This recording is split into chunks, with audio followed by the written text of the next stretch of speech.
कि परीक्षा के समय हम अति कठिन तैयारी करते हैं, खाना पीना तक भूल जाते हैं। ऐसे समय में जब प्रश्न पत्र देखते हैं तो हमें कुछ भी याद नहीं आता और हम अपना आत्मविश्वास खो बैठते हैं। मेरा प्रश्न ये है कि हम ऐसे समय में अपने आत्मविश्वास को कैसे बनाए रखें और उसे चूर न होने दें। माननीय प्रधानमंत्री जी, कृपया इस बारे में हम सबका मार्गदर्शन करें। और अभी तो रुको, क्लाइमैक्स अभी बाकी। आप में से कितनों को लगता है कि आपका आत्मविश्वास हिल जाता है? कितनों को लगता है?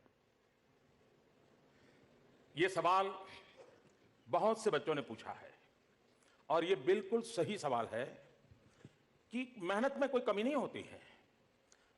खुद ने भी मेहनत की होती है, अपने पेरेंट्स ने भी की होती है, टीचर्स ने भी की होती है, हमने भी ईमानदारी से की होती है। ऐसा नहीं कि भाई टीचर को अच्छा लगे या माँ बाप को अच्छा लगे इसलिए कर, ईमानदारी से की है। लेकिन एक चीज होती है, अगर आत्मविश्वास नहीं है तो कितने ही मेहनत की। क्या बात है? क्लासरूम में बैठते हैं, एक शब्द याद आता है, ये भी आता है उस किताब में है, फिर याद आता है उस पेज पर है, फिर आता है उस पेज की 5वीं 6ठी लाइन में ही है, सब याद आता है, शब्द याद नहीं आता है। ऐसा होता है ना?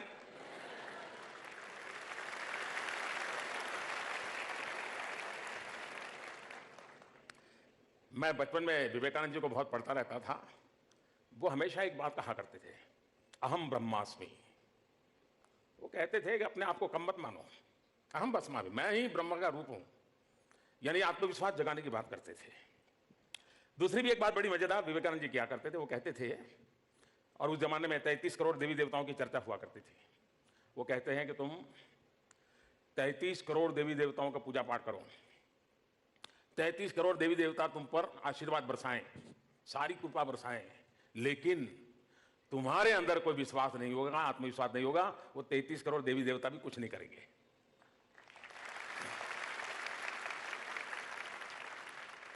आपने देखा होगा, विद्यार्थी सामान्य तौर पे सरस्वती की पूजा करते हैं।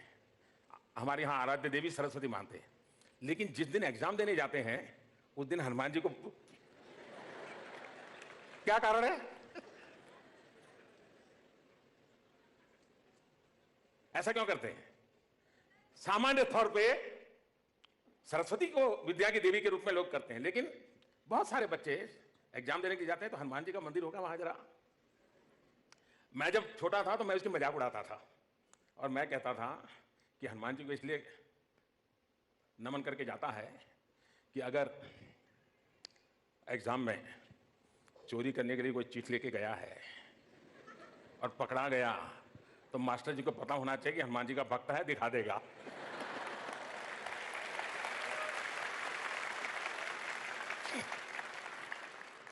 खैर वो तो मैं स्कूल के अंदर चुटकुले सुना देता था तो उसका हिस्सा था, लेकिन हकीकत यह है कि मन में एक भाव रहता है आत्मविश्वास का, ये बहुत आवश्यक होता है। और ये आत्मविश्वास कोई जड़ी बूटी नहीं है जी कि मम्मी कह दे कि आज एग्जाम में जाने से पहले ये टैबलेट ले लेना, वो ऐसे नहीं होता है। आत्मविश्वास वो कोई लंबा सा भाषण सुन ले तो भी आत्मविश्वास आ जाता, ऐसा नहीं है।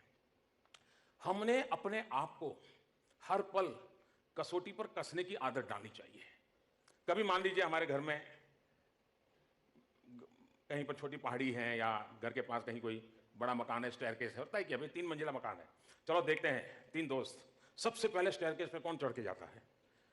जो चढ़ेगा उसको आत्मविश्वास आएगा, जो नहीं चढ़ेगा उसको लगेगा मैं भी चढ़ूं, वो दूसरे दिन मेहनत करेगा। आत्मविश्वास हर कदम पर कोशिश करते करते करते बढ़ता है और हम उसको अचीव कर सकते हैं। और इसलिए निरंतर ये कोशिश होनी चाहिए कि मैं जहां हूं उससे मुझे कुछ और अधिक करना है और इसके लिए जो मुझे करना पड़ेगा वो मैं करूंगा। आप लोग एग्जाम के समय शायद टीवी देखते नहीं होंगे, लेकिन अभी अभी एक खबर मेरे दिल को छू गई। अभी साउथ कोरिया में विंटर ओलंपिक चल रहे हैं। उस विंटर ओलंपिक में कनाडा का एक नौजवान मार्क खेल रहा है और उसको वो स्नोबोर्ड का खिलाड़ी है। और आप लोग स्कूल बोर्ड के खिलाड़ी हो, वो स्नोबोर्ड के एग्जाम दे रहा था, आप लोग स्कूल बोर्ड के एग्जाम दे रहे हो और वो ब्रॉन्ज मेडल ले आया। लेकिन उसकी कथा ये है कि स्नोबोर्ड की उसकी प्रैक्टिसिंग में 11 महीने पहले उसको भयंकर इंजरी हो गई, यानी 15-20 फ्रैक्चर हो गए, कोमा में था, 11 महीने पहले अस्पताल में पड़ा था। लेकिन अभी 4-5 दिन पहले वो ब्रॉन्ज मेडल ले आया और उसने अपने फेसबुक पर 2 फोटो रखी है। एक 11 महीने अस्पताल में पड़ा हुआ कोमा वाला दृश्य और बगल में ब्रॉन्ज मेडल का सम्मान प्राप्त करता हुआ, और फिर आगे उसने लिखा है, धन्यवाद जिंदगी। कितना बड़ा आत्मविश्वास होगा कि हाथ पैर टूट चुके हैं, कोमा में चला गया इंसान है, परिवार भी, अब तो परिवार भी कहता होगा भाई बहुत हो गया, खेल लिया, अब ठीक हो गए, अब मत जाओ, लेकिन चला गया, फिर से कनाडा का सम्मान प्राप्त कर लिया। कहने का मेरा तात्पर्य यह है, आत्मविश्वास हर पल प्रयासों से, और हम खुद ऑब्जर्व करते रहे अपने आप को, उससे आता है। स्कूल में जाते समय दिमाग में से ये निकाल दीजिए कि कोई आपकी एग्जाम ले रहा है, दिमाग में से ये निकाल दीजिए कि कोई आपको अंक देने वाला है, दिमाग में ये भर दीजिए आप ही आपके एग्जामिनर हो, आप ही अपना भविष्य तय करोगे। और कौन होता है आपका भविष्य तय करने वाला?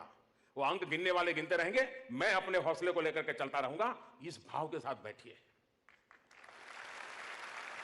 और आप देखिए, और जीवन में सफलता में आपके पास क्षमता हो, संसाधन हो, सब हो, लेकिन आत्मविश्वास न हो तो आप कुछ नहीं कर सकते।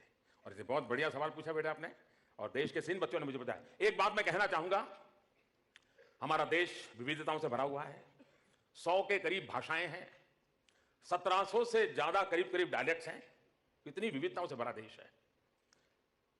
लेकिन मेरी मर्यादा है, मुझे देश की इतनी भाषाएं नहीं आती हैं।